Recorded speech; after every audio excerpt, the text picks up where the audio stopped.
Hello officers, आप सभी का दोबारा फिर से स्वागत है। मेरा नाम आयुष है और आज हम सोशो रिलीजियस रिफॉर्म मूवमेंट के बारे में पढ़ेंगे।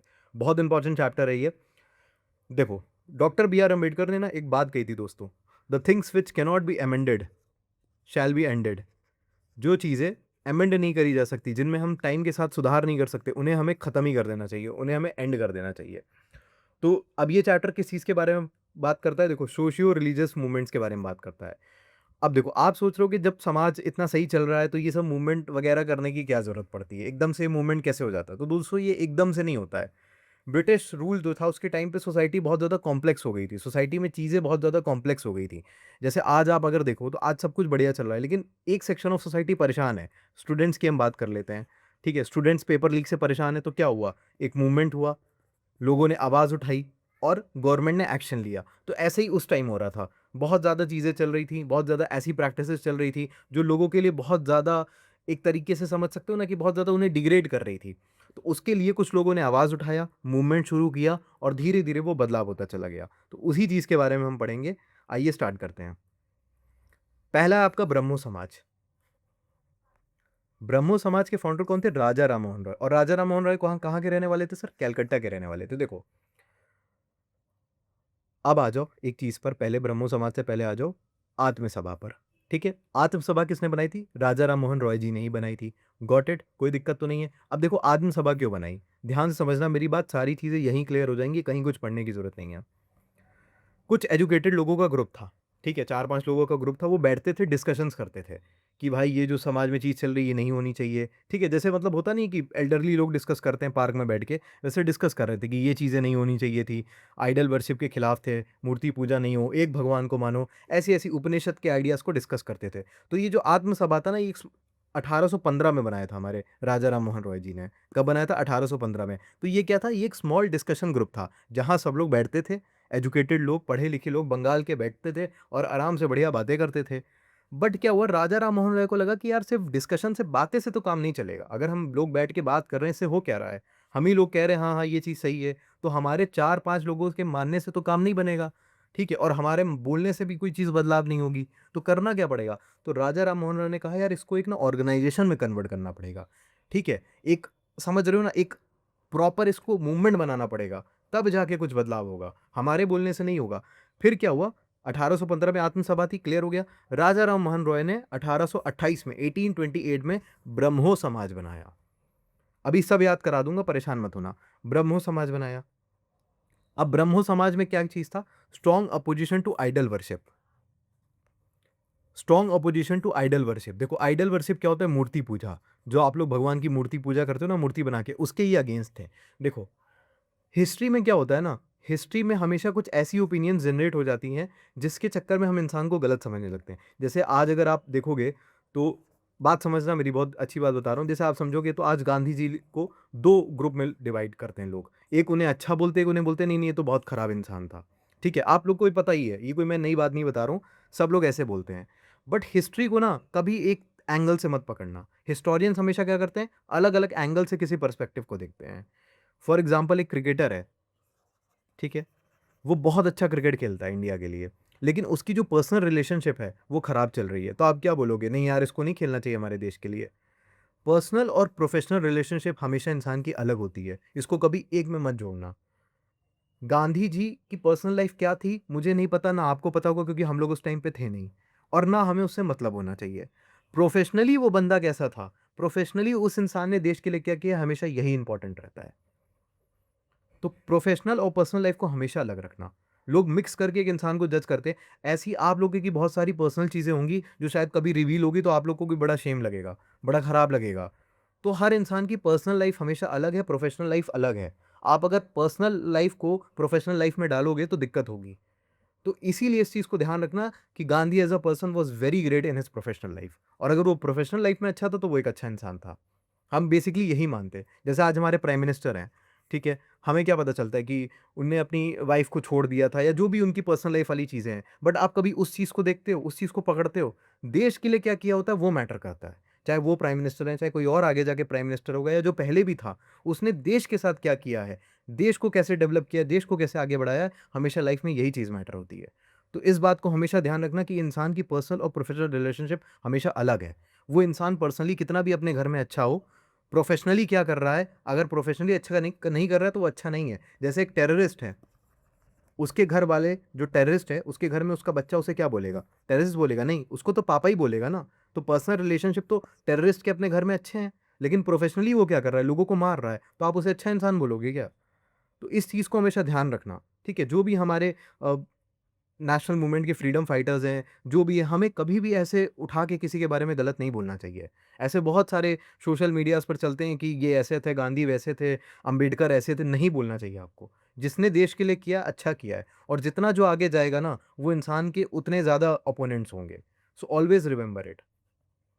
मैं कितना भी अच्छा पढ़ाऊँ, 1-2 कमेंट ज़रूर अच्छा होगा कि सर आपने ये नहीं पढ़ाया, सर मज़ा नहीं आया, 1-2 कमेंट हमेशा होगा, उसको आप नहीं रोक सकते, रोक ही नहीं सकते। वो that will be always be there, चाहे वो कोई भी टीचर हो, मैं अपनी बात नहीं कर रहा हूँ, मैं सबकी बात कर रहा हूँ। कोई भी टीचर हो, तो वो हमेशा रहेगा, ठीक है? अब जैसे अंबेडकर थे, अंबेडकर के बारे में आपको बताता हूँ, वो हमेशा मूर्ति पूजा के खिलाफ थे, वो आइडल वर्शिप को कभी नहीं मानते थे। लेकिन आज देखो क्या होता है, लोगों ने उन्हीं की मूर्ति बना के पूजा करना स्टार्ट कर दिया। आज देखो आप सरकारी स्कूल जो हैं, उनके बाहर उनकी मूर्ति लगी रहती है। जो खुद मूर्ति पूजा के खिलाफ था, उसकी आज मूर्ति लगा के लोग पूजा करते हैं।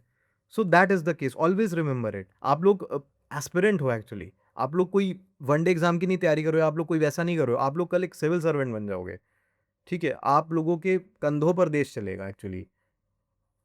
जैसे हमारे आज आईएएस ऑफिसर हैं तुकाराम मुंडे, ठीक है? आप लोग सोचते होगे कि अरे! मेरे अच्छे रहने से क्या हो जाएगा? अब एक इंसान है ये, एंड पूरे इंडिया में कितने आईएएस हैं? कम से कम 5000 आईएएस हैं। अगर 5000 आईएएस इनकी तरह हो जाएँ, तो सोचो यार देश की रोशनी क्या होगी? मतलब किस जगह देश हमारा जाएगा? So that is the beautiful thing of you all. तो आप लोगों को ये चीज़ हमेशा समझनी चाहिए, ठीक है? हालाँकि आप लोग होशियार हो, अभी गलत बोलोगे, इंटरव्यू में जाके बोलोगे, नहीं, नहीं सर वो तो बहुत अच्छे इंसान थे। आई नो दैट, बट हमेशा ध्यान रखना इस चीज़ को। तो देखो आइडल वर्शिप के खिलाफ थे हमारा राजा राम मोहन रॉय जी, बंगाल में पैदा हुए थे, कलकत्ता में रहने वाले थे, ठीक है? आइडल वर्शिप के खिलाफ थे, सती सिस्टम के खिलाफ थे। सती सिस्टम क्या होता है? जब पहले ज़माने में, अभी तो नहीं होता है, पहले ज़माने में जब हस्बैंड की डेथ हो जाती थी, ठीक है? तो जब उसको जलाया जाता था, तो वाइफ़ को भी साथ में जला दिया जाता था, कि भाई तुम लोग शादी किए हो, तुम लोग कसम खाए हो 7 जन्म साथ रहेंगे, तो अब तुम जाओ उसी के साथ रहो, ठीक है? मतलब सोच लोगों की देखो कितनी डेवलप थी उस टाइम पे।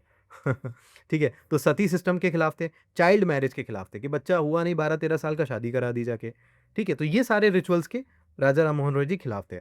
अच्छा किस चीज़ को प्रमोट करते थे? तो राजा राम मोहन रॉय जी मोनोथिज़्म को प्रमोट करते थे, वन गॉड में बिलीव करो। अब आप सोचोगे सर ये मोनोथिज़्म को क्यों प्रमोट करते थे? क्या दिक्कत थी? अगर लोग कोई इस भगवान को मान रहा है, कोई उस भगवान को मान रहा है, कोई 10 भगवान को मान रहा है, तो उसमें दिक्कत क्या है? सबकी आस्था है।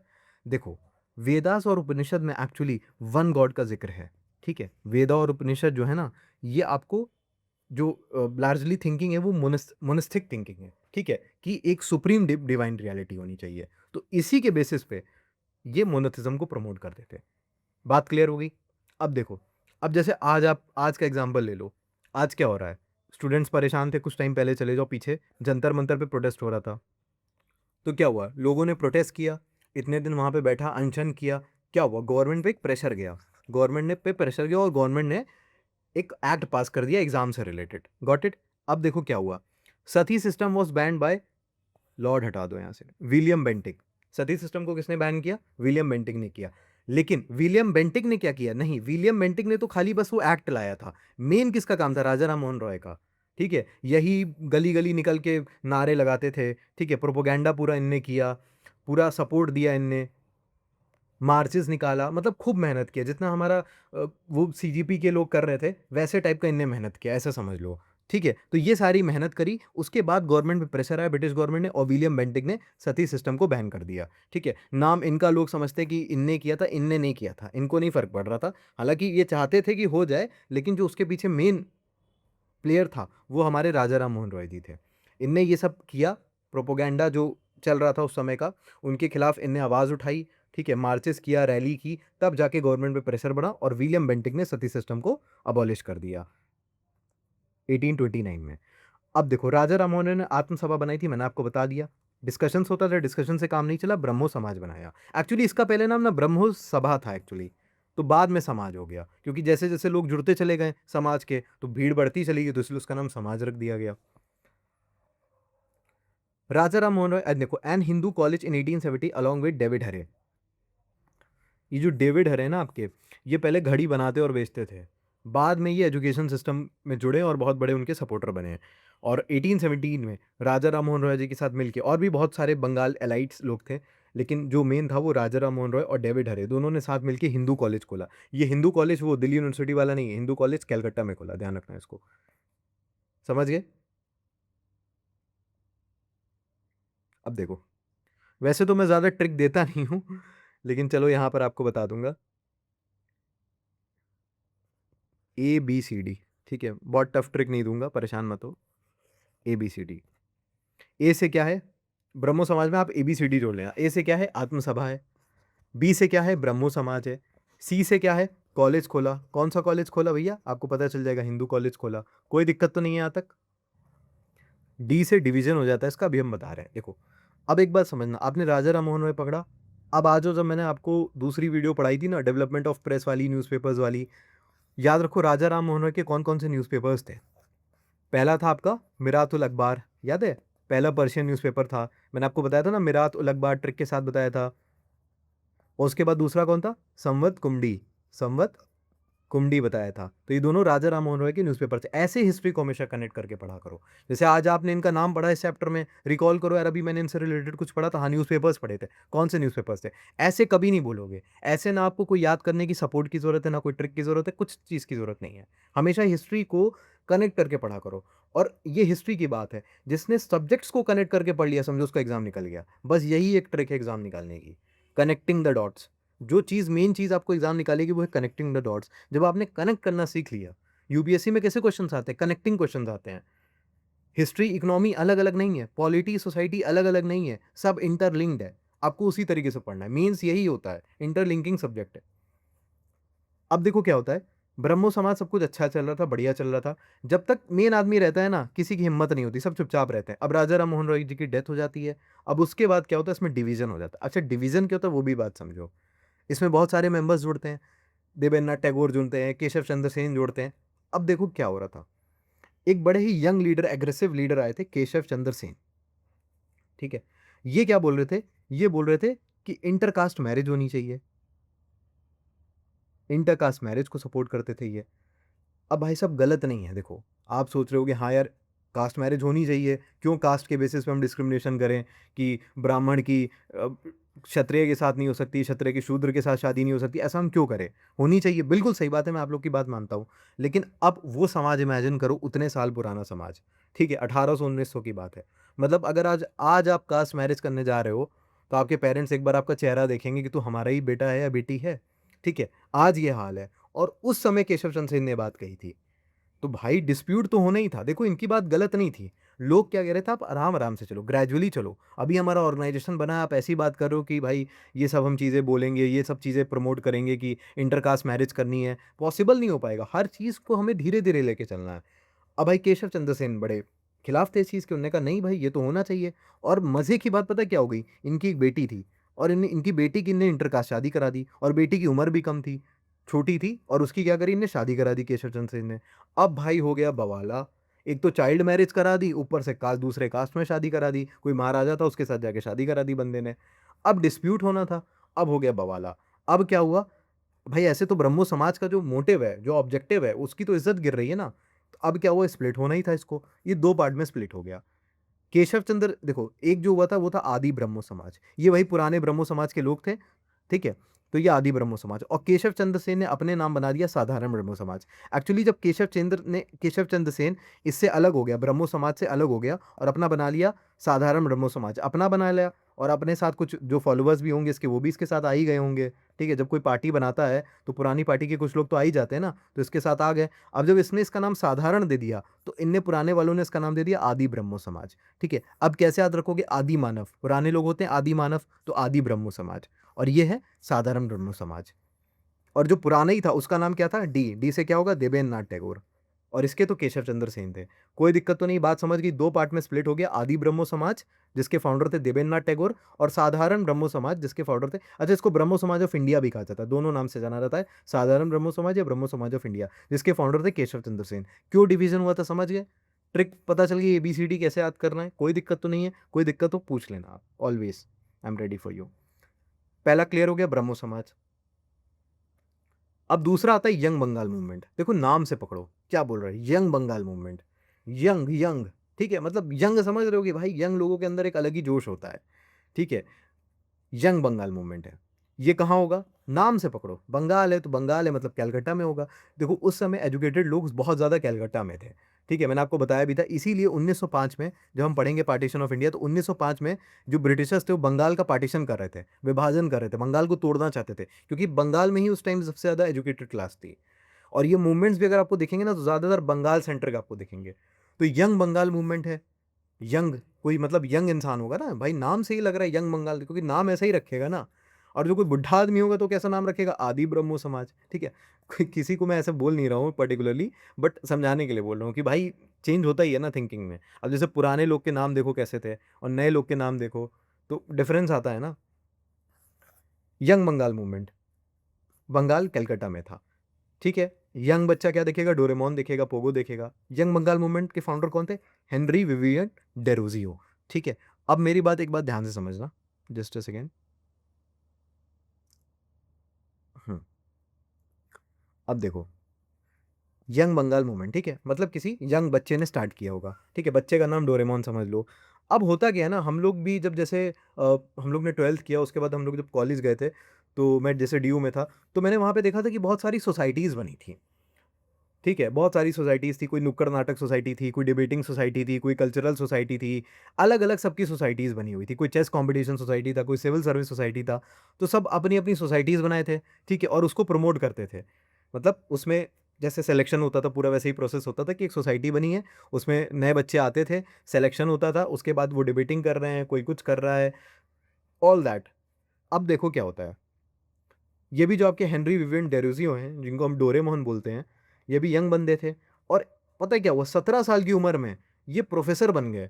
कहाँ प्रोफ़ेसर बन गए? Hindu college of Calcutta. कौन-सा हिंदू कॉलेज? अरे वही हिंदू कॉलेज जो राजा राम मोहन रॉय और डेविड हरे ने मिल के बनाया था। ठीक है? इसमें क्या बन गए? सिर्फ़ प्रोफ़ेसर बन गए। क्या बात है भाई, क्या बात है! या तो ये बहुत होशियार होंगे, या तो आज का समय बहुत खराब है। ठीक है? मतलब या तो ये बहुत होशियार होंगे, या तो इनके टाइम का समय बहुत अच्छा होगा। आज या तो भाई मैं होशियार नहीं हूँ, या तो मेरा समय खराब है। शायद मैं होशियार हूँ, समय ही खराब होगा, ठीक है?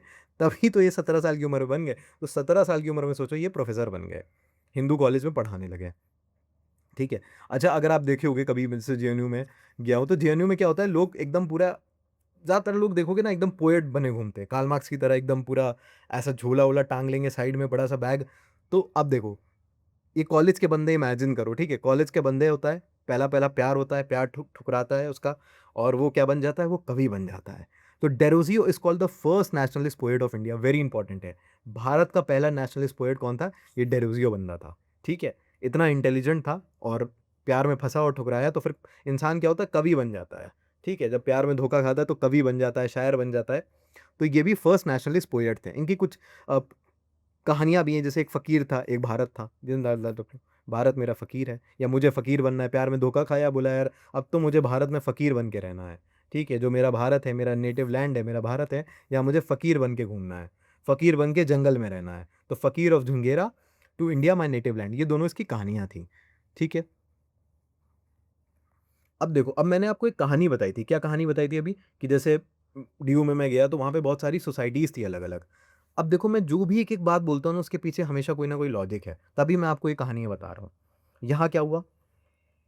Henry Vivian Derozio established the academic association at Hindu College Calcutta. इसने क्या किया, जो हिंदू कॉलेज था कलकत्ता का, उसमें एक सोसाइटी खोल ली। जैसे डिबेटिंग सोसाइटी होती है, चेस सोसाइटी होती है, अलग-अलग डांस सोसाइटी होती है, वैसे इसने भी एक सोसाइटी, एक एसोसिएशन खोली है। इसका क्या नाम था? Academic association, very important.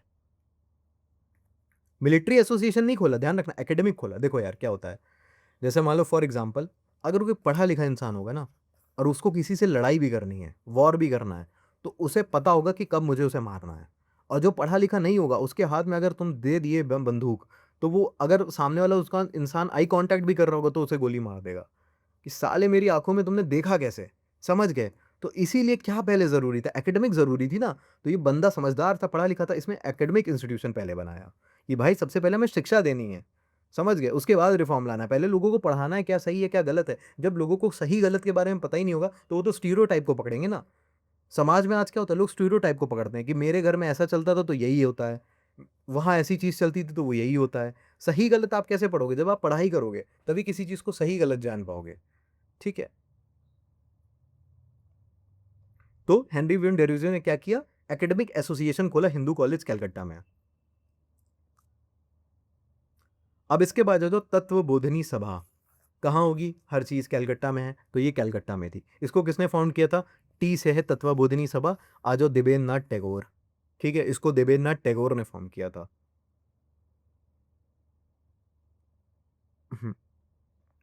Devendra Nath Tagore कौन थे ना, आपको पता है ना? ये रविन्द्रनाथ टैगोर का आपने नाम सुना होगा, उनके पिताजी थे ये देवेंद्र नाथ टैगोर। देखो, एक्चुअली होता क्या है ना, राजा राम मोहन रॉय की डेथ हो जाती है, तो जो राजा राम मोहन रॉय के आइडियाज़ थे, जो उनने बताया था, वो थोड़ा-सा ना वीक हो जाता है। उनका जो मूवमेंट था, वो उनकी डेथ के बाद कमज़ोर होने लगता है। तो देवेंद्र नाथ टैगोर ने सोचा कि नहीं भाई, उनके आइडियाज़ को तो हमें आगे बढ़ाना ही है, प्रोपोगेट करना ही है। तो इसीलिए इन्होंने बनाया Tattvabodhini Sabha, to propagate the ideas of the Raja Ram Mohan Roy, ठीक है? हमें स्टडी करनी है इंडिया के पास्ट के बारे में, और इन्होंने प्रमोट किया बंगाली लैंग्वेज को। इनकी एक बहुत बढ़िया पत्रिका भी थी, पैम्फलेट किताब भी थी, जिसका नाम है तत्वबोधिनी पत्रिका। तो जिस नाम से इनकी ऑर्गेनाइजेशन थी, उसी नाम से किताब भी थी, ठीक है? अब क्या होता है बाद में, ये 1859 में ब्रह्मो समाज में जाके मिक्स हो जाता है, ठीक है? बाद में ब्रह्मो समाज में मिल जाता है, और ब्रह्मो समाज में जब मिलता है, फिर बाद में जाके कुछ समय बाद केशव चंद्र सेन नाटक करने लगता है, तो भैया इनको अपना अलग करना होता है, आदि ब्रह्मो समाज बना दिया। वही तो देवेंद्रनाथ टैगोर हैं, और है कौन? ठीक है, समझ गए ना बात को? भाई ये डिवीजन के पहले की कहानी है यहाँ पर, बाद में जुड़ गए ब्रह्मो समाज में। अब देखेंगे प्रार्थना समाज। अब आ जाओ महाराष्ट्र पर, ठीक है? अभी हमने कलकत्ता देख लिया, महाराष्ट्र चालू हो गया। ये कहाँ था? ये आपका बॉम्बे में था। अब देखो, लाइफ में ना, आपके पास गौतम बुद्ध ने एक बहुत अच्छी बात कही थी कि जिंदगी में बहुत दुख है। जिंदगी में क्या है? बहुत दुख है। और इस दुख के पीछे कारण भी बताया था कि ये दुख क्यों है। उन्होंने बोला ये जो दुख है ना, डिजायर्स की वजह से है। गौतम बुद्ध ने क्या बोला कि जीवन में बहुत दुख है। जब मैं बुद्धिज्म पढ़ाऊंगा तो मैं बताऊंगा। उन्होंने कहा कि जीवन में बहुत दुख है, और भाई इस दुख के पीछे जो कारण है वो है डिजायर्स। डिजायर्स मतलब क्या होता है? आपकी इच्छा, कि यार मैं ना पीसीएस बन जाऊं, मैं आईएएस बन जाऊं, मेरा प्रमोशन हो जाए, मेरे घर में ये गाड़ी आ जाए, मुझे वहाँ घर मिल जाए। अच्छा, यहाँ घर मिल गया, अब मुझे एक लंदन में ज़मीन मिल जाए, मैं वहाँ पे घर खोल लूँगा। जब मैं वेकेशन जाऊँगा तो मैं वहाँ, मतलब समझ रहे हो कि डिज़ायर्स आर नेवर एंडिंग। तो ये दुख है इंसान का। लेकिन अल्टीमेट रियलिटी क्या है आपकी? कि हर एक इंसान को कभी ना कभी जाना है, ठीक है? कभी ना कभी जाना है, और अल्टीमेट रियलिटी आप क्या चाहते हो? कि आपकी जो सोल है, वो जाके भगवान से मिल जाए। जो आपकी आत्मा है, वो जाके, या आप विश करते हो कि मेरी जो आत्मा है, जब मैं मरूँ, मेरी आत्मा जाके भगवान से मिल जाए। यही अल्टीमेट रियलिटी है, बाकी तो सब प्रोसेस है, बाकी तो आपका ये सब स्टेशंस है, कि मुझे ये पाना है, ये खरीदना है, ये फ़ोन खरीदना है, ये लैपटॉप खरीदना है। That is all the stations, not the destination. Destination क्या है? कि मेरी आत्मा ऊपर वाले से जाके मिल जाए। आप प्रार्थना करते हो कि मेरी आत्मा ऊपर वाले से जाके मिल जाए। तो प्रार्थना समाज को किसने बनाया था? आत्माराम पांडुरंग। आप सोच रहे हो अरे सर तो लेक्चर दे रहे हैं। नहीं, लेक्चर नहीं दे रहा हूँ भाई, लॉजिक बता रहा हूँ कि मैंने ऐसे क्यों बताया, ठीक है? तो प्रार्थना समाज, आप प्रार्थना करते हो कि मेरी आत्मा जाके मिल जाए। तो प्रार्थना समाज को किसने बनाया? आत्माराम पांडुरंग ने बनाया था। He was the founder of this. अच्छा, इनको इंस्पिरेशन पता है किसने मिलती थी? केशव चंद्र सेन ने। हाँ, वही केशव चंद्र सेन, जिसने साधारण ब्रह्मो समाज बना लिया, ब्रह्मो समाज से अलग होके। वो इनकी इंस्पिरेशन थे, और इसमें बाद में प्रोमिनेंट लीडर भी जुड़ते हैं, एमजी रानाडे। एमजी रानाडे के बारे में भी पढ़ेंगे, बहुत अच्छे इंसान थे। इनकी देखो यार, इनके सबके ना जो तुम्हें ऑब्जेक्टिव्स हैं, फीचर्स हैं, वो ज़्यादातर सेम ही मिलेंगे। आपको जो मेन चीज़ ध्यान रखनी है, कुछ ऐसा फैक्ट जो अलग से है, ठीक है? जैसे मान लो विलियम बेंटिक वाला था कि सती अबॉलिश किया राजा राम मोहन रॉय जी के साथ मिलके। प्रार्थना समाज की लोकेशन कहाँ थी? बॉम्बे थी। लीडर कौन थे? अलग-अलग चीज़ें, बाकी तो सब वही चीज़ें, मोनोथिज़्म की वर्शिप करना। इसमें से कोई आपको ये नहीं बोलेगा कि 10 भगवान को विश करो, कोई नहीं बोलेगा। तो ये आपको अलग से याद ही नहीं रखना कि मोनोथिज़्म को किसने-किसने कहा था। कोई आपको नहीं बोलेगा कि 50 भगवान को विश करो। कास्ट सिस्टम के सब खिलाफ थे, चाइल्ड मैरिज का सब अपोज़ करते थे, विडो रीमैरेज को सब प्रमोट करेंगे, कोई नहीं बोलेगा नहीं भाई विडो की रीमैरेज ना होने दो। ये औरत बनी इसीलिए है, इसका पति मर गया, इसको ऐसे ही पड़े रहने दो जीवन भर, कोई ये बातें नहीं कहेगा। तो विडो रीमैरेज को सब सपोर्ट करेंगे, और वुमेन एजुकेशन को भी सभी सपोर्ट करेंगे। अब देखो, आप समझ गए, मेरी प्रार्थना है कि मेरी आत्मा भगवान से मिल जाए। इसमें प्रोमिनेंटली एमजी रानाडे भी जुड़ते हैं। अच्छा, ये ना बहुत बढ़िया इंसान थे। इनको सोक्रेट्स ऑफ महाराष्ट्र भी कहा जाता है। इनकी मैं आपको एक बात बताता हूँ, इन्होंने ना, इनकी एक वाइफ़ थी एमजी रानाडे की, एक वाइफ़ क्या वाइफ़ थी, ठीक है? उनका नाम था रामाबाई। इन्होंने पता क्या किया? उसको एजुकेशन दिलाई, उसको पढ़ाया। सोचो उस ज़माने में जब वुमेन की फॉर्मल एजुकेशन को लेके बहुत अपोज़िशन था, उस समय इन्होंने क्या किया? अपनी वाइफ़ को पढ़ाया। बैठ के पर्सनली उसे पढ़ाते थे। ठीक है? और बाद में वो खुद रामाबाई जो है इनकी वाइफ़, वो मेजर वुमेन एजुकेशन और सोशल रिफॉर्मर बनी। So he was a very wonderful person. इनको हम क्या बोलते हैं, सोक्रेट्स ऑफ महाराष्ट्र बोलते हैं, क्योंकि बहुत ही बढ़िया ये एकदम थिंकर थे, फिलोसोफर थे, सोशल रिफॉर्मर ही नहीं थे, इकोनॉमिक्स के भी बहुत बड़े गाता थे। इन्होंने आर्ग्यू किया था कि इंडिया की पॉवर्टी का सॉल्यूशन जो है, सिर्फ़ पॉलिटिक्स या ब्रिटिश रूल को क्रिटिसाइज़ करना नहीं है। इंडिया को अपनी इंडस्ट्रीज़, एग्रीकल्चर, ट्रेड और इकोनॉमिक डेवलपमेंट को काफ़ी आगे बढ़ाना होगा। तो ये बहुत मतलब इकोनॉमिक्स में भी आगे, सोशल रिफॉर्म भी थे, एजुकेशन को भी प्रमोट किया, पर्सनल रिलेशनशिप भी अच्छे थे, तो इनको सोक्रेट्स ऑफ महाराष्ट्र कहा जाता है। एमजी रानाडे ने कुछ ऑर्गेनाइजेशन भी फॉर्म करी, जैसे पूर्ण सार्वजनिक सभा and the widow remarriage association, कि जो बेसिकली वुमेन है उनकी दोबारा शादी हो सके, ठीक है? अगर उनका हस्बैंड डेथ कर जाता है। अब देखो जैसे ये पूर्ण सार्वजनिक सभा है ना, तो ये आप पता है कब पढ़ोगे? जो हम कांग्रेस फॉर्म हुई थी ना, कांग्रेस के जो पहले पॉलिटिकल ऑर्गेनाइजेशन फॉर्म हुए थे, उसमें हम इनको पढ़ेंगे। वहाँ भी मैं याद करा दूँगा, जब मैं बैठा हूँ तो टेंशन लेने की ज़रूरत ही नहीं है आपको। क्लियर हो गया प्रार्थना समाज? अब इसके बाद आ जाओ सत्यशोधक समाज। सत्य शोधक समाज, इसका मतलब क्या होता है? सत्य की खोज करने वाला समाज, ट्रुथ सीकर सोसाइटी। ये कहाँ था? वही महाराष्ट्र में था। फाउंडर कौन थे? ज्योतिबा फुले। अब देखो इसके नाम से मत समझना ये कोई वुमेन थी, ये मेन थे, ठीक है? लड़के थे ज्योतिबा फुले। तो कोई वुमेन मत समझ लेना, नाम से लग रहा होगा। He was a very great person यार, मेरे फेवरेट हैं। ठीक है? एक बार क्या होता है, मैं तुम्हें इनकी थोड़ी कहानी बताता हूँ। ये एक बार एक शादी में गए थे, ठीक है? तो एक ब्राह्मण फ्रेंड की इनकी शादी थी, वो जो इनका दोस्त था वो ब्राह्मण कास्ट से था। तो वहाँ क्या हुआ, उनकी काफ़ी इंसल्टिंग हुई एक्चुअली। ये काफ़ी इंसल्ट किए गए क्योंकि ये लोअर कास्ट से आते थे, तो वहाँ पे काफ़ी इंसल्टिंग हुआ। तो इसी एक्सपीरियंस की वजह से ना क्या हुआ ना, इन्होंने उस चीज़ को, जो कास्ट सिस्टम था, ये जो प्रॉब्लम फेस कर रहे थे, समझा कि ये जो कास्ट सिस्टम की प्रॉब्लम है सिर्फ़ किताबों की प्रॉब्लम नहीं है, जो किताबों में लिखा है ऐसा नहीं है, ये रियल लाइफ़ में भी लोग फेस करते हैं। वहाँ से इनको ये चीज़ें पता चली। एक्चुअली क्या होता है ना, लाइफ़ में जिस इंसान की इंसल्ट होगी ना, वो इंसान हमेशा ग्रो करेगा। That is a very great thing to remember. जिस भी इंसान की इंसल्ट होगी, वो हमेशा ग्रो करेगा। इस बात को ध्यान रखना। जो इंसान इंसल्ट को रिएक्ट करेगा, वो नहीं ग्रो करेगा। अगर आपने उस चीज़ को तुरंत रिएक्ट कर दिया, we will not be able to grow that much well. Ambedkar देखो, क्लास के बाहर एक क्लास है, क्लास के रोज़ बाहर बैठाया जाता था उस लड़के को। आज आपको क्लास में टीचर कुछ बोल दे, 4 दोस्तों के सामने, तो आपको इंसल्ट फ़ील हो जाता है। उस बंदे को रोज़ बाहर बैठाया जाता था। अपना बोरा लेके आता था, अपना बाहर बैठता था, प्यास लगती थी तो स्कूल में पानी नहीं पी सकता था। लेकिन आज आपको ना वो क्लास में किसी बच्चे का नाम याद है, ना उस टीचर का नाम याद है, ना स्कूल में किसी का नाम याद है, बस आज आपको किसका नाम याद है? डॉक्टर बी आर अम्बेडकर का। तो जिस इंसान की लाइफ़ में इंसल्ट होगी ना, वो हमेशा आगे बढ़ेगा।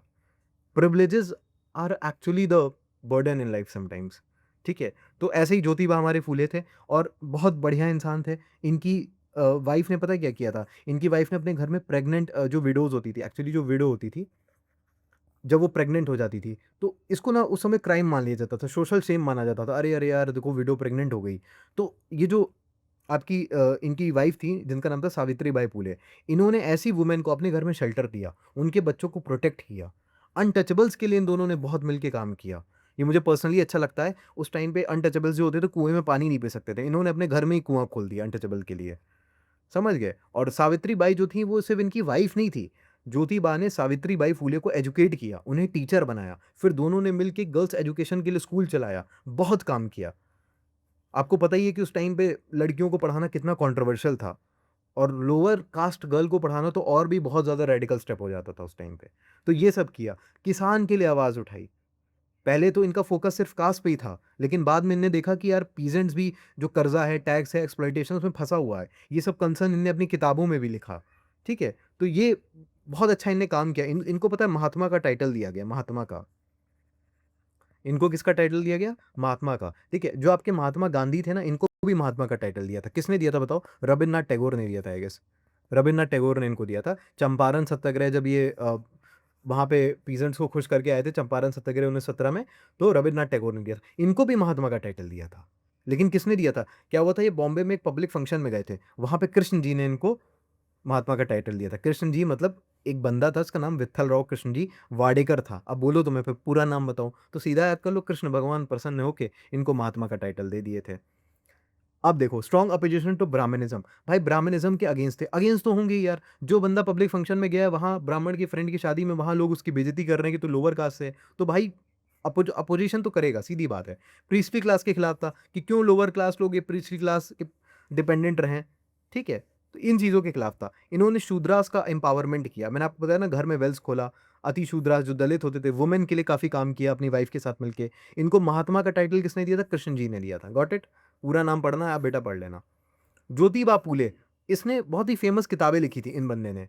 कौन-कौन सी किताबें थी? देखो, ये किताबें बहुत इंपॉर्टेंट है, एग्ज़ाम में पूछता है। गुलामगिरी, गुलामगिरी मतलब होता है स्लेवरी, उस समय स्लेवरी काफ़ी ज़्यादा चल रही थी, तो उस पे इनने किताब लिखी थी। गुलामगिरी क्लियर हो गया। इसके बाद तृतीय रत्न। तृतीय रत्न पता है क्या? इसमें एक इन्होंने प्ले लिखा था। Play sir? हाँ, ड्रामा टाइप का लिखा था। इसमें पता है फूले ने दिखाया था कि कैसे गरीब या अनपढ़ लोगों को जो रिलीजियस प्रीस्ट होते हैं ना, जो पंडित होते हैं, वो कैसे एक्सप्लॉइट करते हैं और एजुकेशन की कमी की वजह से लोग उनके इन्फ्लुएंस में आ जाते हैं। तो इनने जो प्रीस्ट का एक्सप्लॉइटेशन होता था, उसके बारे में इसमें लिखा और इसके बाद इनने किताब लिखी सार्वजनिक सत्याधर्म। समझ गए? इसको book of universal true religion कहा जाता है एक्चुअली। इसमें फूले ने अपने आइडिया दिया कि ट्रू रिलीजन क्या होना चाहिए। ऐसा धर्म जो इक्वालिटी, ट्रुथ और ह्यूमन डिग्निटी पर बेस्ड हो, ना कि कास्ट डिस्क्रिमिनेशन पर बेस्ड हो। तो इक्वालिटी बेस्ड ट्रू रिलीजन की बात करी ने सार्वजनिक सत्याधर्म में। इनकी वाइफ कौन थी? इनकी वाइफ थी सावित्रीबाई फूले। इनको पहली modern female teacher of India consider किया जाता है। तो who was the first modern female teacher of India? That was Savitribai Phule. Who was the first nationalist poet जो प्यार में धोखा गाया था? Henry HV Derozio. ठीक है? देखो यार, सबको रिस्पेक्ट है, I am not saying that way, but थोड़ा-सा आपको याद कराना इस समय ज़्यादा ज़रूरी है, ठीक है? रिस्पेक्ट दिल से होनी चाहिए, दैट इज़ वेरी इंपॉर्टेंट। इनकी वाइफ़ को हम क्या बोलते हैं? First modern female teacher of India. इन्होंने गर्ल्स स्कूल भी खोला था पुणे में, तो दोनों ने मिलके बहुत अच्छा काम किया, I am very proud of them.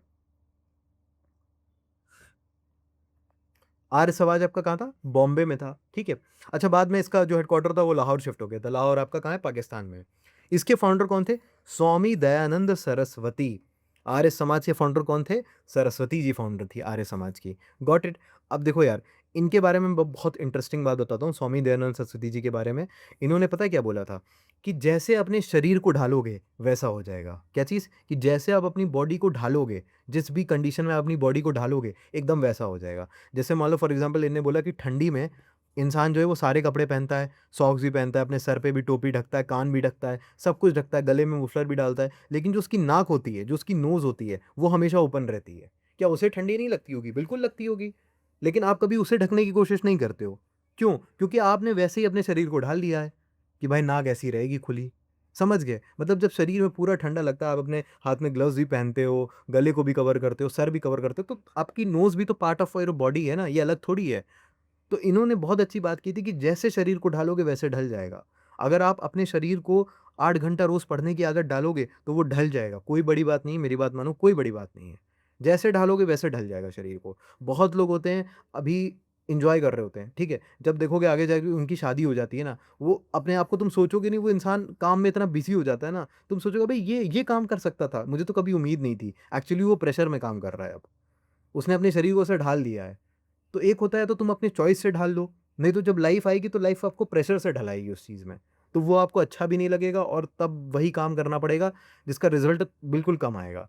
तो क्यों ना आज कर लो चॉइस से कि रिज़ल्ट भी अच्छा आएगा। तो बहुत खूबसूरत बात इन्होंने कही थी कि जैसे अपने शरीर को ढालोगे वैसा ढल जाएगा। Got it? इन्होंने स्लोगन क्या दिया था? बैक टू द वेदास, कि ये सब किताबें मत पढ़ो, सीधा वेदास पर जाओ। जो भी तुमको आंसर चाहिए वेदास पर जाओ। वेदास बहुत अच्छे हैं। ठीक है? आज देखो जो स्वामी लोग होते हैं, जो संत लोग होते हैं, जो साधु लोग होते हैं, वो क्या वो वेदास पढ़ते हैं। वो कोई नई किताब, मॉडर्न किताब थोड़ी पढ़ते हैं, वो वेदास पढ़ते हैं। तो स्वामी दयानंद, तो स्वामी क्या बोलेगा कि वेदास पर वापस जाओ। अच्छा, इनके समाज ने ना एक शुद्धि मूवमेंट स्टार्ट किया था। अब आप बोलोगे सर ये शुद्धि मूवमेंट क्या था? देखो, आर्य समाज ने शुद्धि मूवमेंट चलाया जिसका पर्पस था कि उन लोगों को हिंदुइज़्म में, हिंदू फ़ोल्ड में वापस लाना जो दूसरे रिलीजन में कन्वर्ट हो गए हैं। ठीक है? जो अलग-अलग रिलीजन में कन्वर्ट हो गया है, चाहे कोई इस्लाम में हो गया, क्रिश्चियनिटी में हो गया है, उनको वापस लाना। उसके लिए मूवमेंट चला है शुद्धि मूवमेंट कि आ जाओ, शुद्ध हो जाओगे, गंगा जल फेंकते तुम्हारे ऊपर आ जाओ। ठीक है? अब देखो, इनका जो ओरिजिनल नाम था, नाम तो इनको देखो दयानंद सरस्वती है, लेकिन जो ओरिजिनल नाम था वो था मूल शंकर, क्योंकि इनका मूल तो बहुत कम लोग ही पहचान पाएँगे। Got it? सरस्वती जी, शंकर जी, दोनों भगवान के नाम आ गए, अब क्लियर हो जाएगा। सरस्वती, शंकर जी। इन्होंने किताब भी लिखी, कौन-सी किताब थी? सत्यार्थ प्रकाश, हिंदी में लिखी थी, ध्यान रखना। इसमें उन्होंने अपने रिलीजियस और सोशल आइडियाज़ एक्सप्लेन किए थे और बहुत सारे रिलीजियस प्रैक्टिसेस जो उस समय हो रही थी उसका क्रिटिसिज्म भी किया था इस किताब में। समझ गए बात को? अब देखो, he stated good government is no substitute for self government. देखो, ये बहुत अच्छी बात इन्होंने कही कि जैसे मान लो अगर ब्रिटिश गवर्नमेंट तुम्हें अच्छी सड़क दे रही है, स्कूल दे रही है, लॉ एंड ऑर्डर दे रही है, ठीक है? सब कुछ अच्छा दे रही है, तब भी अपनी जो गवर्नमेंट का होना होता है ना, उसका रिप्लेसमेंट कोई नहीं कर सकता, ठीक है? जैसे मैंने क्या बताया कि मान लो आपके कोई रिलेटिव्स हैं, वो आपको बहुत सारे गिफ्ट्स दे रहे हैं, ठीक है? बहुत आपको बर्थडे पे गिफ्ट्स दे रहे हैं, घुमाने-फिरने ले जा रहे हैं, लेकिन जो आपके अपने माँ-बाप हैं ना, उसका रिप्लेसमेंट नहीं है। उसका जब हम छोटे होते हैं ना, तो हमारे पास दिमाग नहीं होता, हम कहते हैं, "अरे, अरे! ये चाचू बहुत अच्छे हैं। अरे, अरे! वो मामा बहुत अच्छे हैं।" आगे-आगे जाके हमें पता चल जाता है कि माँ-बाप से अच्छा कोई नहीं है भाई। तो इन्होंने यही बात बोली थी कि good government is no substitute for self government, ठीक है? चाहे कितनी भी अच्छी ब्रिटिश सरकार हो, जो खुद का राज है ना, जो हम लोग खुद सेल्फ रूल करेंगे अपने देश का, वो हमेशा अच्छा करेंगे। भाई, एक आप अपने घर को सँभाल रहे हो, एक नौकर सँभाल रहा है, कितना भी अच्छा नौकर हो, बट जो आप अपने घर की टेक केयर करोगे कि ये चीज़ ऐसी होनी चाहिए, इस चीज़ को ऐसा बनना चाहिए, तो वो एक अलग ही चीज़ होगी। देखो, आर्य समाज का जो मेन काम था ना, वो था एजुकेशन को डेवलप करना, एजुकेशन को प्रमोट करना। लेकिन अब सवाल आता है कि बच्चों को एजुकेशन कैसे दी जाए? तो इसके लिए 2 अप्रोचेस डेवलप हुई। पहला था आपका गुरुकुल सिस्टम। इसमें क्या मानना था? इसमें मानना था, देखो गुरुकुल सिस्टम होता क्या है पहले समझो। गुरुकुल मतलब होता है जो स्टूडेंट्स होते हैं ना, वो टीचर के साथ एक रेज़िडेंशियल सिस्टम में रहते हैं। मतलब वहीं पे पढ़ाई हो रही है, वहीं पे रहना हो रहा है आपका, तो वैसा टाइप का सिस्टम को हम गुरुकुल सिस्टम बोलते हैं।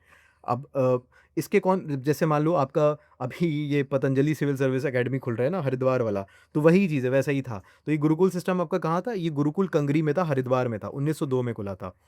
और स्वामी श्रद्धानंद ने इस मॉडल को प्रमोट किया था। तो ऐसे ही समझ लो, जैसे यहाँ पे स्वामी दयानंद सरस्वती थे, तो यहाँ पे स्वामी श्रद्धानंद है, यहाँ पे बाबा रामदेव को समझ लो, फाउंडर हैं, और यहाँ पे हमारे अवध ओझा सर को समझ लो, ठीक है? जिन्होंने प्रमोट किया है। तो ये सारी चीज़ें। तो पहला ये था, आपका गुरुकुल सिस्टम क्लियर हो गया, और दूसरा था डीएवी स्कूल सिस्टम। इसमें कौन थे? इसमें 2-2 लाला थे, ठीक है? लाला हंसराज और लाला लाजपत राय। अब इसमें क्या होता है, देखो डीएवी आपको पता होगा, आज भी डीएवी कॉलेजेस हैं। तो डीएवी मतलब होता है दयानंद एंग्लो वैदिक कॉलेज। यहाँ पर मॉडर्न एजुकेशन और वैदिक वैल्यूज़ दोनों को पढ़ाया जाता था, ठीक है? स्टूडेंट्स को इंग्लिश भी पढ़ाया जाता था, साइंस भी, मैथमेटिक्स भी पढ़ाया जाता था, मॉडर्न सब्जेक्ट्स पढ़ाया जाता था, उसके साथ-साथ रिलीजियस एजुकेशन भी दी जाती थी। Got it? तो ये चीज़ें डेवलप हुई आर्य समाज के द्वारा। फिलॉसफी आर्य समाज की क्या है? देखो सारी चीज़ें वही है। वेदास को सुप्रीम नॉलेज माना, तभी तो बोला गो बैक टू वेदास। भगवान एक है, वही चीज़ जो मैंने बोला कि सब जगह वही रिपीट होगा। आइडल वर्शिप, मूर्ति पूजा का अपोज़िशन, सुपरस्टिशन का अपोज़िशन, ठीक है? रैडिकल साइंटिफिक थिंकिंग को प्रमोट करना, रैशनलिज़्म को, सॉरी रैडिकल नहीं, रैशनलिज़्म को। कास्ट बेस्ड एक्शन करना, तो यही सारी चीज़ें, वुमेन एजुकेशन, वुडेरो मैरिज को सपोर्ट करना। क्लियर है? अब इसके बाद है तो theosophical society, very important. Theosophical society देखो क्या थी, मैं बताता हूँ आपको। 1875 न्यूयॉर्क में सोसाइटी बनी। इसमें मेन जो लीडर थे वो आपके थे एचवी ब्लाट्सकी और एचएस ऑलस्कॉट। तो ब्लाट्सकी और ऑलस्कॉट नाम ध्यान रखना, इंपॉर्टेंट नाम है इसलिए बता रहा हूँ, ये नाम पूछ लेता है। एक बार एक टेस्ट सीरीज में हम लोग दे रहे थे यूपीएससी का, तो क्वेश्चन आ गया था थियोसॉफिकल सोसाइटी का फाउंडर कौन था। तो उसमें मेरे दोस्त ने टिक लगा दिया एनी बेसेंट, लेकिन एनी बेसेंट इसमें थी लेकिन फाउंडर नहीं थी। फाउंडर कौन था? एच पी ब्लाट्सकी एंड ऑलस्कॉट, ठीक है? इतना ध्यान रख लो, ब्लाट्सकी एंड ऑलस्कॉट। अच्छा, उस समय क्या हो रहा था ना, वेस्ट में स्पिरिचुअलिज्म को लेके बहुत सारी मिस्ट्रीज थी, क्यूरियोसिटी थी लोगों में। तो ये ब्लाट्सकी और इनके जो फॉलोअर्स थे, उनका मानना था कि दुनिया की डिफरेंट जो रिलीजन्स है, अलग अलग रिलीजन है सबकी, तो इन रिलीजन के पीछे कोई कॉमन विजडम छुपा हुआ है, ठीक है? तो क्या आइडिया था कि डिफरेंट रिलीजन्स को हम कंपेयर करेंगे, उनको समझेंगे और समझेंगे कि उनके पीछे क्या चीज़ है जो कॉमन है, जो क्या ऐसी मिस्ट्रीज है जो अभी तक नहीं सुलझाई जा सकी हैं, उनको अब इन्वेस्टिगेट करेंगे। इसीलिए सोसाइटी बनी थी, ठीक है? थियोसॉफिकल, थियोसॉफी ही मतलब होता है स्पिरिचुअल डिवीजन, कि जो भगवान है, जो यूनिवर्स है, जो ह्यूमन लाइफ है, उसकी एग्जिस्टेंस है, उसके डीपर स्पिरिचुअल ट्रुथ को समझने के लिए कोशिश करना, समझना, उसको रिसर्च करना। इनके कुछ ऑब्जेक्टिव्स भी थे कि सब ह्यूमंस को रेस, रिलीजन, कास्ट, सेक्स के डिफरेंट जो हैं, डिफरेंसेस हैं, उनके बियॉन्ड एक फैमिली रूप में देखना, ठीक है? तो हमें क्या करना है, सबको एक फैमिली रूप में देखना है। तो अगर इसके फीचर्स देखोगे तो revival of Asian Buddhist and Parsi philosophy के सारे रिलीजन्स को देखना, कंपेयर करना, स्टडी करना, रिसर्च करना कि क्या-क्या मिस्ट्रीज़ है, और एक universal brotherhood of humanity establish करना कि हम जो पूरे जो दुनिया है, ये जो अलग-अलग सब लोग हैं, ये सब एक फैमिली है। बस प्रैक्टिसेज़ अलग-अलग हैं, कोई किस रिलीजन को मानता है, कोई किसी और रिलीजन को मानता है। एनी बेसेंट बहुत इम्प्रेस हुई इस चीज़ से। एनी बेसेंट ने 1889 में जॉइन कर लिया, और उसके बाद कुछ टाइम बाद इंडिया आई थी 1893 में। एक चीज़ मैं बता रहा हूँ, देखो ये सोसाइटी 1875 में न्यूयॉर्क में बनी थी, ठीक है? उसके बाद क्या होता है 1879 में, ठीक है? 4 साल बाद ये ब्लाट्स्की और ऑलस्कॉट, ब्लाट्स्की और ऑलस्कॉट, बीओ, ठीक है, या ओबी जैसे भी याद रख लो, ब्लाट्स्की और ऑलस्कॉट, ये इंडिया आते हैं। और 1882 में ये अडियार नाम की जगह जो आपकी मद्रास में है, मतलब जो मद्रास मतलब कहाँ है आपका, चेन्नई, चेन्नई कहाँ है, तमिलनाडु में है, ठीक है। तो यहाँ पर थियोसॉफिकल सोसाइटी का एक इंटरनेशनल हेडक्वार्टर स्टैब्लिश हुआ, समझ गए। सोसाइटी फाउंड कहाँ हुई थी, इंडिया में नहीं भाई, ये न्यूयॉर्क में हुई थी, इस चीज़ को ध्यान रखना। और इसका एक इंटरनेशनल हेडक्वार्टर जो है वो मद्रास में स्टैब्लिश हुआ, ठीक है, कोई दिक्कत तो नहीं है। 75 न्यूयॉर्क में हुई थी, 82 अडियार, ठीक है, 82 अडियार और 75 आपका न्यूयॉर्क। अब देखो, तो एनी बेसेंट भी इस चीज़ से इंप्रेस हुई और इन्होंने भी ज्वाइन कर लिया। अच्छा, एक चीज़ ध्यान रखना, बेनी जो आपके बेसेंट है, एनी बेसेंट, इन्हें स्टार्ट किया था सेंट्रल हिंदू कॉलेज, कहाँ पे किया था, वाराणसी, बनारस में किया था, ठीक है। तो इन्होंने ये बस स्टार्ट किया था कॉलेज, और इसके बाद ये कॉलेज बाद में बनारस हिंदू यूनिवर्सिटी, जो आपका बीएचयू है ना, यही कॉलेज बन जाता है। तो इसकी नींव किसने रखी थी, एनी बेसेंट जी ने रखी थी। और बाद में मदन मोहन मालवीय जी के एफर्ट से, अगर आप जाओगे ना कभी बीएचयू जाना, ठीक है, तो बीएचयू में क्या कैंपस है, कैंपस के सामने एक टेम्पल, मतलब कैंपस के अंदर ही, सामने नहीं, कैंपस के अंदर ही जो आपका यहाँ पर वो है ना बिल्डिंग्स हैं, उसके यहाँ पे सामने एक मंदिर है, और मंदिर के बीच में एक मदन मोहन मालवीय जी की मूर्ति भी वहाँ पे लगी है, ठीक है। तो इनका बहुत एफर्ट था, जिन्होंने सेंट्रल हिंदू कॉलेज से बनारस हिंदू यूनिवर्सिटी का स्थापित किया, स्टैब्लिशमेंट किया, ठीक है। तो ध्यान रखना कि वो जो नींव रखी थी वो बेसेंट जी ने रखी थी।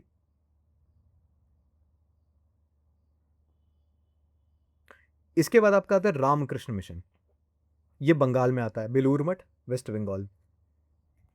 इसकी शुरुआत तो स्वामी विवेकानंद ने करी थी, लेकिन स्वामी विवेकानंद के इंस्पिरेशन कौन थे, वो इनके गुरु थे, ठीक है। स्वामी विवेकानंद की स्पिरिचुअल इंस्पिरेशन से इन्होंने स्टार्ट किया, और उनको इनकी इंस्पिरेशन कहाँ से मिली, इनके गुरु से मिली, जिनका नाम था रामकृष्ण परमहंस, ठीक है। कौन थे इनके गुरु, रामकृष्ण परमहंस, जिनका असली नाम था गदाधर चट्टोपाध्याय। दयानंद सरस्वती का असली नाम क्या था, मूल शंकर।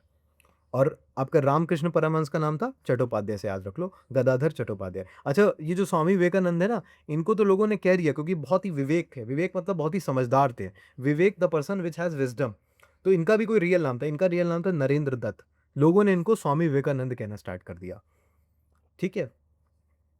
एक्चुअली मैं आपको एक इनका स्टोरी बताता हूँ, बहुत इंटरेस्टिंग। एक बार ये ट्रेन में ट्रैवल कर रहे थे हमारे स्वामी विवेकानंद जी। आप लोग बायोग्राफीज़ पढ़ा करो, बड़ा मज़ा आता है जब बायोग्राफी पढ़ोगे ना, तो ये सब याद करने की ज़रूरत ही नहीं पड़ेगी कि अरे रामाकृष्ण मिशन, हाँ ये स्वामी विवेकानंद, फिर ये ट्रिक लगा रहे हो, फिर वो ट्रिक लगा रहे हो, फिर इधर मिक्स हो रहा है, उधर मिक्स हो रहा है। बायोग्राफीज़ पढ़ा करो, हिस्ट्री में बहुत इंपॉर्टेंट है। हर लीडर के, आप जो प्रोमिनेंट लीडर्स हैं उनकी बायोग्राफीज़ पढ़ो। मैंने बायोग्राफीज़ पढ़ी इसलिए मुझे सारी चीज़ें याद हैं। देखो क्या होता है ना, ये एक बार ट्रेन में जा रहे थे। अब जब ये ट्रेन में जा रहे थे, तो सामने 2 लड़की बैठी थी, ठीक है? ये ट्रेन की सीट है, यहाँ बैठे 2 लड़कियाँ यहाँ पे बैठी थी। इनने कहा कि तुम्हारे पास जितना भी सामान है, सब निकाल के हमें दे दो। ये स्वामी विवेकानंद जी न्यूज़पेपर पढ़ रहे थे, देखना कितने समझदार थे। तो लड़कियों ने बोला कि तुम्हारे पास जितना भी सामान है, घड़ी है, पैसा है, सब हमें दे दो। तो इन्होंने कुछ जवाब ही नहीं दिया। तो सामने वो फिर इसकी तरफ हाथ दिखा के लड़कियाँ कहने लगी, "ओए तुमसे बात कर रहे हैं, जितना सामान है हमें दे दो।" तो स्वामी विवेकानंद जी ने बोला, ऐसे मतलब इशारा किया कि मुझे, ऐसे मतलब चुप रहे थे कि लिख के मुझे दो, मुझे बोलना सुनना नहीं आता है। उन्होंने बोला कि मुझे लिख के दो, क्या बोल रहे हो? मतलब ऐसे हाथ हाथ अपना आगे किया और ऐसे उँगली पकड़ के मतलब बोला कि मुझे लिख के दो। तो लड़कियों ने क्या किया, लिख के दे दिया कि तेरे पास जितना सामान है सब हमें दे दो, ठीक है? ऐसे-ऐसे करके लिख के दे दिया। अब उनको पर्ची दे दी। अब वो बोले कि अब लो सामान, अब मेरे पास तुम्हारी पर्ची आ गई है, अब क्या करोगे? मतलब तुम्हारा तो लिख के आ गया ना मेरे पास कि तुम मुझे लूटने आए हो। अब तो मेरे पास प्रूफ़ हो गया। तो ये इतने समझदार थे एक्चुअली। और इनके जो गुरु थे, कौन थे? रामकृष्ण परमहंस, गदाधर चट्टोपाध्याय। उनका मानना क्या था कि जितने भी अलग-अलग धर्म हैं, अलग-अलग रिलीजन हैं, सब जो है डिवाइन ट्रुथ की तरफ भाग रहे हैं। तो पाथ्स तो अलग-अलग हैं, सबकी फ़ेथ, तो जितनी ज़्यादा फ़ेथ होगी उतने ज़्यादा पाथ्स होंगे, उतने ज़्यादा रास्ते होंगे। कोई इधर से आ रहा है, कोई इस चीज़ को मान के आ रहा है, कोई अल्टीमेटली क्या है कि सब एक ही चीज़ के पीछे हैं। As many faith so many paths. कि जो हिंदुइज़्म है, इस्लाम है, क्रिश्चियनिटी है, उनके पाथ तो डिफरेंट हो सकते हैं, लेकिन अल्टीमेट स्पिरिचुअल गोल को लेकर कॉमनैलिटी ये है, एक कॉमनैलिटी है, समझ गए? तो इन्हें रिलीजियस हार्मनी की बात करी थी। स्वामी विवेकानंद ने एक बहुत अच्छी बात भी बोली थी कि सिर्फ मंदिरों में भगवान को ढूँढने से क्या फ़ायदा, अगर तुम्हारे सामने कोई भूखा इंसान है, कोई सफ़र कर रहा है इंसान है, तो तुम भगवान की पूजा करके क्या कर लोगे? तो इनकी एक बहुत अच्छी लाइन थी कि service to humanity is service to God, कि जीव सेवा ही शिव सेवा है। कि अगर आप किसी इंसान की मदद करते हो, इसका मतलब आपने भगवान की मदद कर दी, क्योंकि वो इंसान भी तो भगवान का अंश है, वो कोई भगवान से अलग थोड़ी है।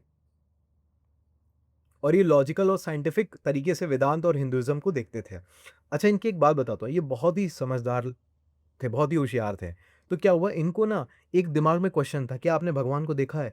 तो ये क्या गए थे, अलग-अलग गुरुओं के पास गए थे। अलग-अलग किसी के पास गए, जवाब नहीं मिला, किसी के पास गए ज मतलब हज़ारों गुरुओं के पास गए, इनको सही जवाब नहीं मिला। फिर ये गए रामकृष्ण परमहंस के पास। उनसे इन्होंने पूछा, क्या आपने भगवान को देखा है? तो रामकृष्ण ने जवाब दिया कि हाँ, भगवान को वैसे ही डायरेक्टली एक्सपीरियंस किया जा सकता है जैसे किसी इंसान को देखते हो। तो स्वामी विवेकानंद को ये आंसर इंटेलेक्चुअली बहुत ही इंटरेस्टिंग लगा और ग्रेजुअली धीरे-धीरे उनका जो रिलेशनशिप है वो रामकृष्ण के साथ बहुत गहरा होता चला गया। ठीक है? तो ये बहुत अच्छी बात थी जो दोनों के बीच में डेवलप हुई, दोनों के बीच में पनपी। इस चीज़ को ध्यान रखना। फिलॉसफी क्या थी? Human service is considered at the service of the God. ठीक है, वेदांता फिलॉसफी को प्रोपोगेट करते थे, स्पिरिचुअल प्रोग्रेस, सोशल सर्विस को प्रोपोगेट करते थे। इनके गुरु थे रामकृष्ण परमहंस, जिनका नाम ओरिजिनल नाम गदाधर चट्टोपाध्याय था। Vivekananda original name was Narendra Dutt. His historic speech took place at the Chicago parliament of the world religion 1893। ये तो आप सबको पता होगा, ये चीज़ मैं ऐसा कह सकता हूँ कि ये सबको मालूम होगा। कोई एक बच्चा नहीं होगा इसको नहीं मालूम होगा कि इनने जब स्पीच दी थी अमेरिका में, तो इनने शुरुआत करी थी कि मतलब लोग थे ना, बहुत ज़्यादा तालियाँ बजाने लगे थे, बहुत फ़ेमस हो गई थी इनकी स्पीच। किसने शुरुआत की थी कि sisters and brothers of America. ठीक है? तो मतलब लोग बड़े खुश हो गए उस एक लाइन में इनकी। इसके बाद आपका अलीगढ़ मूवमेंट आता है। तो देखो नाम से पकड़ो, अलीगढ़ मूवमेंट है तो कहाँ होगा? अलीगढ़ में होगा। अलीगढ़ कहाँ है? यूपी में है। बोलते नहीं अलीगढ़ के ताले बहुत फ़ेमस हैं। इसको किसने फाउंड किया था? सर सैयद अहमद खान ने। देखो, होता क्या है ना, पीछे की बैकग्राउंड स्टोरी बताता हूँ। देखो, बैकग्राउंड स्टोरी ही मेरी ट्रिक है। बैकग्राउंड स्टोरी पकड़ लेगा, इंटरेस्ट डेवलप हो जाएगा। हिस्ट्री में मेन खेल इंटरेस्ट का है। अगर इंटरेस्ट डेवलप हो गया, एक्चुअली हर ही सब्जेक्ट में है, बट हिस्ट्री में ज़्यादा होता है। इसीलिए आप देखोगे ज़्यादातर लोग जो हिस्ट्री पढ़ाते हैं, वो कहानियों के साथ पढ़ाते हैं, क्योंकि वो पकड़ में आ जाती हैं। देखो क्या होता है, 1857 के रिवॉल्ट के बाद नॉर्थ इंडिया में मुस्लिम्स की एजुकेशन और इकोनॉमिक कंडीशन को देख के जो सर सैयद जी थे हमारे, सर सैयद अहमद खान, ये काफ़ी ज़्यादा कंसर्न हुए।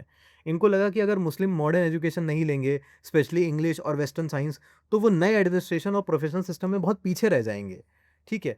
तो इसलिए बड़ा परेशान थे। अच्छा, इनकी मैं कहानी बताता हूँ। इन्होंने एक स्कूल फाउंड किया था। ठीक है? बाद में वो जो कॉलेज बन जाता है अलीगढ़ मुस्लिम यूनिवर्सिटी, जो बहुत फेमस है एएमयू के नाम से। देखो, इनकी मैं कहानी बताता हूँ क्या है। ये डोनेशन इकट्ठा कर रहे थे अपने इसी कॉलेज स्कूल के लिए, तो ये दर-दर डोनेशन माँगने गए थे। अब क्या हुआ, ये अपने एरिया के राजा से डोनेशन माँगे। ऐसे दोनों हाथ फैलाए हुए थे राजा के आगे, सर सैयद अहमद खान हमारे, और ये डोनेशन माँग रहे थे। तो राजा ने क्या किया, राजा ने इनके हाथ पे थूक दिया। राजा ने इनके हाथ पे स्पिट कर दिया, थूक दिया। तो इन्होंने क्या किया, इन्होंने वो थूक ली और अपने ऐसे सीने से लगा लिया।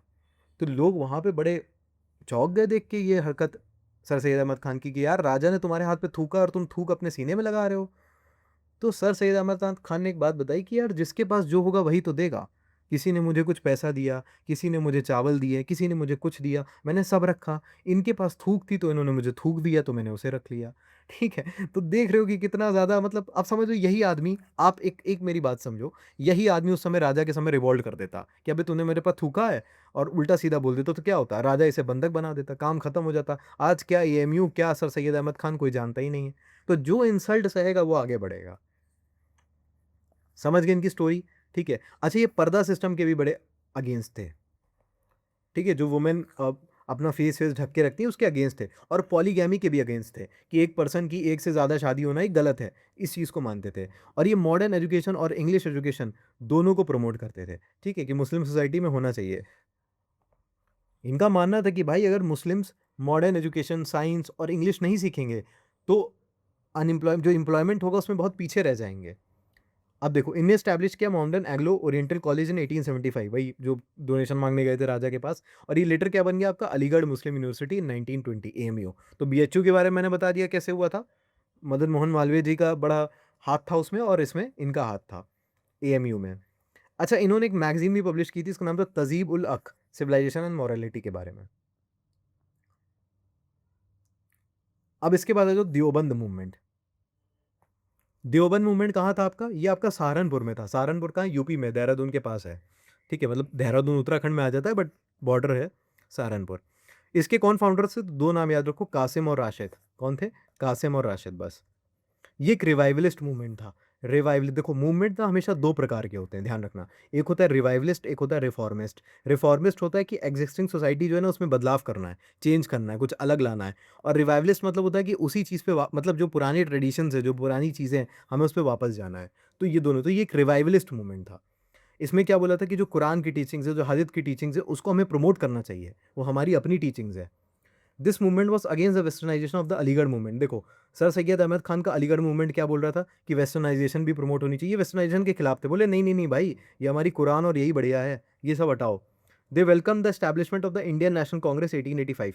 कांग्रेस को सपोर्ट करते थे, इंडियन नेशनल मूवमेंट को ये लोग सपोर्ट करते थे, तो उसका भी वेलकम किया and issued a fatwa against Sir Syed Ahmad Khan organisation. देखो भाई, ये दोनों के बीच में ना टक्कर हो रही थी एक तरह समझो। ये बोला था वेस्टर्न एजुकेशन को प्रमोट करो, ये बोले थे नहीं, नहीं भैया अपनी अपनी रिलीजियस कुरान को प्रमोट करो। इन्होंने कहा भाई ठीक है, कुरान वगैरह तो ठीक है, लेकिन साथ में मॉडर्न एजुकेशन भी होनी चाहिए ना।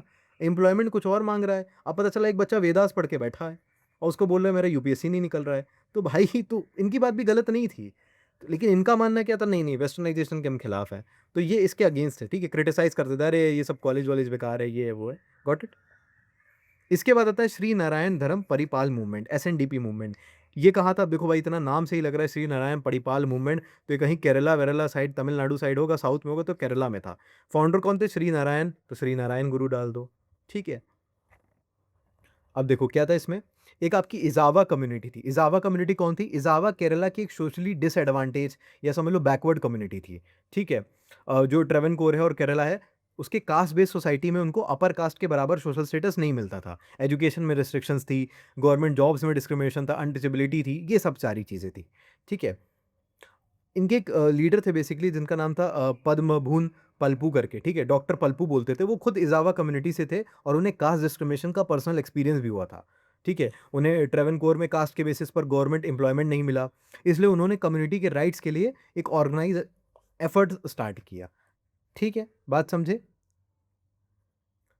Strong opposition to caste discrimination. अब श्री नारायण गुरु का एक फेमस स्लोगन भी था, one cast one religion one God for Mankind. Got it? एक कास्ट होगा, एक धर्म होगा, एक ही भगवान होगा हम सबके लिए। He establish a Shiva temple without Brahmin priest in Aruvippuram Kerala. इन्होंने एक टेम्पल स्टैब्लिश किया, ठीक है? शिवा टेम्पल, जिसमें कोई भी ब्राह्मण पंडित था ही नहीं, पंडित था ही नहीं वहां पर। अब देखो कुछ अदर रिफॉर्म मूवमेंट्स हैं जिनको देख लेते हैं। पहला आपका आता है देव समाज। इसको श्री नारायण अग्निहोत्री ने स्टार्ट किया, ठीक है? देव और शिव, देव शिव, लाहौर में किया था, ठीक है? फोकस था सोशल रिफॉर्म, वुमेन का अपलिफ्टमेंट, एजुकेशन, वही सारी चीज़ें। नामधारी मूवमेंट, इसको हम कूका मूवमेंट भी बोलते हैं। इसको बाबा राम सिंह से एसोसिएट करते हैं, पंजाब में था। सिख सोसाइटी में रिलीजियस प्यूरिफिकेशन और सोशल रिफॉर्म के लिए ये मूवमेंट चलाया गया था। इसके बाद वेदा समाज आता है। मद्रास में आप देखोगे तो ये ब्रह्मो समाज के इन्फ्लुएंस से बना था। मोनासिज्म को प्रमोट कर रहा था, वही सारी चीज़ें जो ब्रह्मो समाज की थी उसी को ये प्रमोट करता था, ठीक है? फिर आता है रनुमाई मजादन सभा। ये क्या था? देखो बॉम्बे के पारसी के बीच में रिफॉर्म मूवमेंट था, ठीक है? जो आपका ज़ोरास्ट्रियन है, मतलब पारसी रिलीजन है, उसको रिफॉर्म करना था, एजुकेशन स्प्रेड करना था और सोशल कस्टम्स को मॉडर्नाइज़ करना था, ठीक है? तो ये पारसी रिफॉर्म मूवमेंट था। जो हमारे रतन टाटा थे जी थे, वो कौन थे? वो एक पारसी थे। Got it? तो आई होप आपको ये क्लियर हो गया होगा। इसको अच्छे से एक बार रिवाइज़ कर लेना, ठीक है? सारी चीज़ें एक बार रिवाइज़ कर लेना और कुछ नहीं करना है। तुमको 2-2 लाइन में सारी चीज़ें लिखोगे, क्लियर हो जाएगा, ठीक है? मैंने इसको डिटेल में समझाया इसलिए इतना बड़ा लेक्चर हो गया, बाकी कुछ नहीं है। इसको ऐसे ही पढ़ना, सारी चीज़ें याद हो जाएँगी। कोई दिक्कत हो मुझे आप बता देना। वॉर रूम खुलेगा हमारा 10 बजे, ठीक है? अभी रात के 10 बजे खुलेगा वॉर रूम। वहाँ पे आप मैसेज कर सकते हो, डाउट्स पूछ सकते हो, ठीक है? और जितना मैं पढ़ा रहा हूँ ना बस उतना पढ़ना है, उसके अलावा कुछ नहीं पढ़ना है। क्वेश्चन सारे फँसेंगे पेपर में, टेंशन मत लो। ये जितनी मैं चीज़ें बताया हूँ सारी पीवाईक्यूज़ से उठा के बताया हूँ। अलग-अलग पीवाईक्यू से बताया हूँ, खाली यूपी पीसीएस के नहीं और भी सारे पीवाईक्यूज़ हैं। तो जो-जो इंपॉर्टेंट चीज़ें थी, कुछ यूपीएससी की भी इंपॉर्टेंट चीज़ें, वो सारी कंपाइल करके मैंने आपको पढ़ाया है। तो इसके अलावा कहीं भागने की ज़रूरत नहीं इस चैप्टर में, ठीक है? और भी चीज़ों में जो भी पढ़ा रहा हूँ, कहीं इधर-उधर परेशान होने की ज़रूरत नहीं है। बच्चे बहुत परेशान होने लगते हैं कि सर यहाँ से पढ़ें, वहाँ से पढ़ें, हिस्ट्री बहुत वास्ट है देखो, ठीक है? तो जो आपको खाना बना के पूरा सब देना है, वो मैं दे रहा हूँ। आपको बस बैठ के खाना है उसे, ठीक है? तो इन्हीं चीज़ों को पढ़ो, कोई दिक्कत हो वॉर रूम में 10 बजे मिलते हैं, ठीक है? 10 से 11 चैट खुलती है। एक्चुअली हम एक टाइम रखे हैं उसका, क्योंकि अगर हम 24 आवर्स चैट ओपन कर देंगे ना, तो बच्चे कुछ ना कुछ मैसेज करते रहेंगे। तो उससे और भी बच्चे जो पढ़ते हैं ना, वो डिस्ट्रैक्ट हो जाते हैं। तो एक टाइम होगा जिसमें आपने डाउट पूछ लो। अगर आपको बाद में भी कोई डाउट आता है, ठीक है? या अभी पूछना है या बाद में भी आता है उसके, तो आप उस वॉर रूम में जाना, ऊपर मेंबर्स में जाना, मेरा नाम होगा हिस्ट्री सेक्शन में। मेरे को आप पर्सनली मैसेज भी कर सकते हो, ठीक है? अगर कोई भी डाउट हो आपके पास, कुछ भी हो, ये भी बोलना हो कि सर आपने बहुत बेकार पढ़ाया है, कुछ भी हो, कॉम्प्लीमेंट्स हो, कंप्लेन हो, कोई भी आपकी क्वेरी हो मुझे आप मैसेज कर सकते हो बेझिझक, ठीक है? I am always there for you all. इसको पढ़ते रहना अच्छे से, इसके बाद एक नेक्स्ट चैप्टर में मिलेंगे, अच्छे से रिवाइज़ कर लेना, ठीक है? रात को क्विज़ आएगा, क्विज़ को अटेंड कर लेना। इसको प्लीज़ रिवाइज़ करना, ये लेक्चर खत्म होगा, आप जाओ ग्रुप में पीडीएफ डाउनलोड करो और इसको एक बार पढ़ो। मैंने सारी चीज़ें क्लियर कर दी हैं, आपको इसमें कोई दिक्कत नहीं होगा। Thank you so much, take care, bye bye, जय हिंद।